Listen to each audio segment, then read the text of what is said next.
대테러 전문가인 이종화 경찰대 교수와 이야기를 좀 더 나눠보도록 하겠습니다. 안녕하세요. 네, 안녕하십니까. 예, 그동안 인질 협상 있었는데 네. 정말 안타깝게도 이 일본인 인질을 참수했다는 네. 동영상이 올라왔습니다. 네, 맞습니다. 진짜 참수가 된 걸까요? 어떻게 보십니까? 저도 여러 가지 정황으로 볼 때 참수가 됐다고 생각이 되는데요. 왜냐하면 예.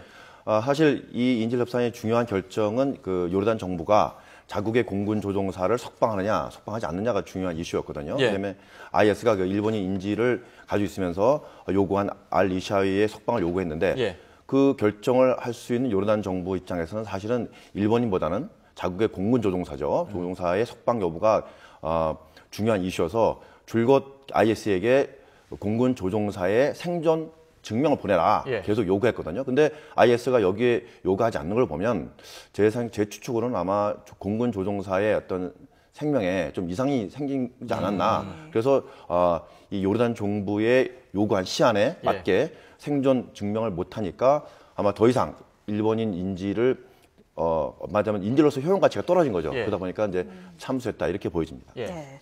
우리 방금 봤지만 IS 대원의 그 말에 따르자면 이길 수 없는 전쟁에 동참하는 결정을 내린 일본 측에 이번 참수에 문제가 있다. 네. 이번 참수에 책임이 있다라고 지금 주장을 했거든요. 네. 이런 말 뜻이 IS 격퇴 지원금 2억 원 제공한 것에 어떤 2억 달러, 네. 2억 원 달러 제공한 것에 어떤 연관이 있을까요? 제 생각에 뭐 크게 연관이 없다고 보고요. 왜냐하면 기본적으로 이 테러 인질극의 여러 가지 테러 양태가 이제 폭발이라든지 암살이나 여러 가지 이제 양상이 있는데 그 중에서 테러 인질을 가장 큰 이유는 이제 일종의 선전입니다. 네. 선전 효과를 통해서 극대화하면서 자신의 이제 지지자를 확보하고 또 후원자로부터 많은 어떤 테러 지원 자금을 이제 모으는 건데요. 어떻게 보면 IS 입장에서는 일본인 인질 2명을 확보하고 2명을 참수함으로써 자신의 선명성도 대회에 분명히 밝혔고 자신의 존재감을 충분히 밝혔거든요. 그래서 이제 더 이상은 이제 뭐 어떤 인질로서 효용 가치가 없기 때문에 뭐 그런 인질을 가지고 있는 테러리스트의 어떤 그런 발언에 뭐 일희일비할 필요는 전 없다고 생각합니다. 예. 네. IS, 일본, 요르단이 인질 석방을 놓고 여러 가지 논의를 해왔습니다. 네. 며칠 전만 해도 뭐 터키 접경 지역에서 인질을 교환하겠다 이런 말까지 네. 나왔었는데 갑자기 지금 태도를 돌변했거든요. 네. 왜 그런 거라고 보시는지요? 저는 이제 좀 전에 말씀드렸듯이 요르단 정부가 이 모든 이제 핵심을 이제 알-이샤위를 풀어주느냐, 풀어주지 않느냐 문제인데 네. 요르단 정부 입장에서는 사실 일본인 인질보다는 자국의 그 공군 조종사가 상당히 큰 예. 역할입니다. 왜냐하면 일본인 인질을 풀어주기 위해서 만약에 알-이샤위 풀어준다면 그 자국 내에서 요르단 정부 내에서 정부의 입장이 굉장히 위축될 수밖에 없거든요. 예. 그래서 요르단 정부는 처음부터 알-이샤위의 석방의 조건은 일본인이 아니라 자국의 공군 조종사다. 그래서 공군 조종사의 생존 증거를 보낸다면 예. 알-이샤위의 석방을 고려하겠다 이렇게 줄거 얘기했습니다. 근데 IS가 이때까지 정확한 공군 조종사의 생존 증명, 보통 우리가 이런 인질 사태에서 뭐 휴대폰이나 이런 것이 한 것이 아니라 예. 최근 신문을 들고 이제 보통 이제 증명 사진을 찍어서 보내줘서 보통 이런 생존 가능성을 보내는데 거기에 부응하지 못하는 IS의 어떤 행동에 따라서 요르단 정부는 아마 조종사가 이미 사망했을 것이다 이렇게 되고 아마 알-이샤위의 석방에 소극적으로 되고 그러니까 이러한 요르단 정부의 예. 행동을 눈치챈 IS는 그래서 아마 일본인 인질을 참수하지 않았나 이렇게 저는 생각합니다. 예. 네. 지난달 24일에 참수된 것으로 알려진 그 유카와 하루나 씨에 이어서 두 번째 이제 참수입니다. 우리 앞서 보도 내용을 봤지만 일본 내 정말 충격이 굉장히 크거든요. 굉장히 크죠. 예. 네. 어떤 대응이 필요하다고 생각을 하십니까? 사실 저희들도 2004년에 김선일 씨가 이제 뭐 비슷한 참수를 당했고요. 그다음에 예. 곧이어서 23명의 이제 그 기독교 단체가 봉사활동 가다가 이제 인질 잡혀서 2명이 이제 사망을 했는데요. 사실 이 테러 인질 사건은 사실 정부로서는 사실은 테러리스트와 이 협상을 할 때 정부가 제시할 수 있는 카드가 그렇게 많지가 않습니다.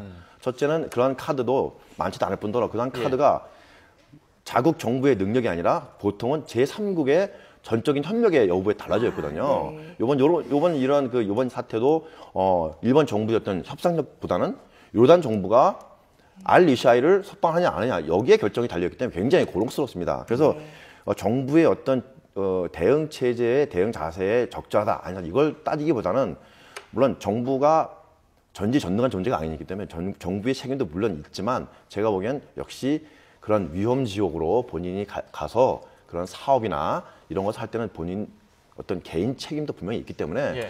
정부의 그 전적인 책임을 묻는다는 건 제가 보기엔 좀 적절치 않은 것 같고요. 예. 제가 보기에는 일본 정부로서는 자신들이 할 수 있는 한에서는 최선을 다한 것으로 저는 그렇게 보여집니다. 네, 지금까지 상황은 그렇고요. 앞으로 상황도 중요하지 않겠습니까? 네, 맞습니다. IS 경우에는 뭐 아베 총리를 직접적으로 겨냥해서 말을 한 적도 있고, 네. 일본 정부를 상대로 앞으로 갈등, 그러니까 일본 정부를 상대로 테러를 강화하겠다는 입장도 밝혔거든요. 네. 그렇다면은 일본 정부가 그동안 했던 것처럼 인도주의 차원의 이 난민들에 대한 지원 계속해야 되는 겁니까? 아니면 다른 방법을 택해야 될까요? 지금 IS가 하는 주장을 지금 이제 세세히 살펴볼 필요가 있는데요. 네. 지금 IS는 사실은 이제 이라크 내에서 예. 작년에 그 알카에다와 선명한 이제 그 노선 경쟁을 벌이면서 이제 분리가 됐습니다. 그러다 보니까 알카에다와 IS라는 두 가지 조직이 이제 이라크에 공존하다 보니까 예. 일종의 선명성 경쟁을 할 수밖에 없어요. 그러다 보니까 이번에 그 파리에서 일어난 세 건의 그 인질 테러 같은 경우는 지금 알카에다에서 지금 보통 감행한 걸로 지금 분석이 되고요. 그다음에 이번에 인질 사건 같은 경우는 이제 IS가 이제 자행한 걸로 보는데요. 그래서 저는 어떤 그 일본 정부의 여부보다는 지금 현재 굉장히 중요한 거는 이라크 내에서 두 테러 조직 IS와 알카에다의 어떤 일종의 선명 경쟁, 노선 경쟁이 굉장히 격화되면서 이러면서 선명 경쟁을 하다 보니까 좀 더 과격하고 좀 폭력적인 이러한 테러 행위에 매달리게 됩니다. 왜냐하면 이제 대외적으로 자신의 지지자를 이제 규합하기 위해서는 자신의 선명성을 이제 극렬하게 보여줘야 되거든요. 예. 그래서 이번에 파리 테러도 그렇고 일본이 인질 테러도 벌어지지 않나. 또 지금 이러한 상태를 볼 때 앞으로 서방 미국이나 유럽 또는 뭐 일본 이런 서방 국가를 상대로 한 인질 테러, 폭탄 테러가 상당히 증가할 것이다. 이렇게 저도 분석을 하고 있습니다. 예. IS가 처음에 일본인 인질들을 붙잡아 놓고 네. 2억 달러를 내놔라라고 돈을 요구를 했었거든요. 네. 이런 돈을 요구를 할 때 그걸 들어준다면 네. 인질 사태가 앞으로도 계속되는 거 아닌가 하는 그런 우려가 있거든요. 어떻게 네, 맞습니다. 보십니까? 예. 사실 형사 정책면으로 봐서 이제 우리 보통 테러 인질을 할 때 몸값을 지불한다든지 네. 뭐 죄수를 석방한다든지 이렇게 사실 이제 요구에 불응을 하면 사실 이제 제2, 제3의 이제 그 테러를 부추긴다 이렇게 분석을 하는데요. 근데 그런데 이제 또 한편으로 보면 이제 이렇게 보셔도 될 것 같아요. 그 몸값이 지불한다고 지불하느냐 안 하느냐에 따라서 과연 테러가 과연 감소될 것인가 이런 면도 한번 또 봐야 돼요. 예.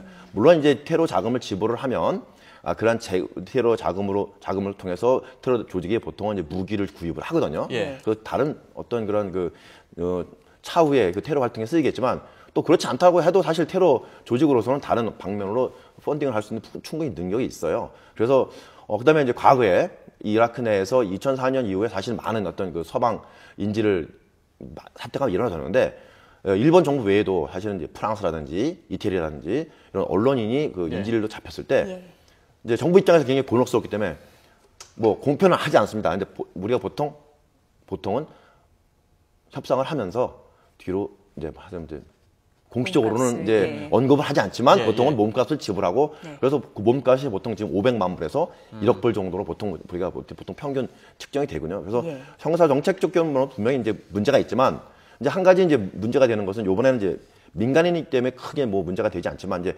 정부 인사가 될 때는 이제 또 문제가 됩니다. 왜냐하면 여기엔 정부가 개입이 되면 테러 조직으로 볼 때는 사실은 몸값의 지불 능력이 거의 무한대로 증폭될 수 있거든요. 그러니까 이번에도 이제 2억 불이란 그 액수가 사실은 그 전에 액수보다 상당히 2배, 3배 뛴 금액입니다. 이건 뭐냐면 이제 정부를 상대로 하기 때문에 그런 면에서는 우리가 참 형사 정책 면에서 지불하지 말아야 되는데 근데 또 테러가 과연 그거 지불 여부에 따라서 감소할 것이냐 이걸 따지면은 일본 정부 입장에서는 일단은 지불하고라도 인질을 석방하고 싶은 어떤 국내 정치인 만약에 고려한다면 그러고 싶은 유혹이 강하게 있을 수밖에 없죠. 예, IS와 알카에다가 선명성 경쟁을 벌이고 있다라고 말씀하셨죠. 그렇다면 앞으로도 추가 인질극 또는 테러가 발생할 가능성이 높은데 국제사회는 어떻게 대응을 해야 할까요?